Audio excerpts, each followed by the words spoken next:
Welcome to BC's Helpful Tip. You ever borrowed a friend's car or rented a car and it was time to get gas, but you didn't know what side of the car the gas hole was? Well, here's a little helpful tip. You see the fuel gauge? Do you see the little gas pump icon? And then to the left of the icon is an arrow pointing to the left. That's the side that the gas hole is on. If that little arrow was pointing to the right, the gas hole would be on the right. So there you go. There's BC's Helpful Tip.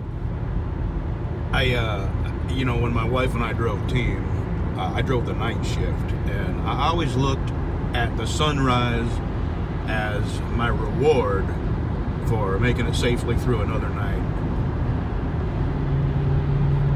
And kind of still feel like sunrise is my reward for living through another night. Staying alive one more night.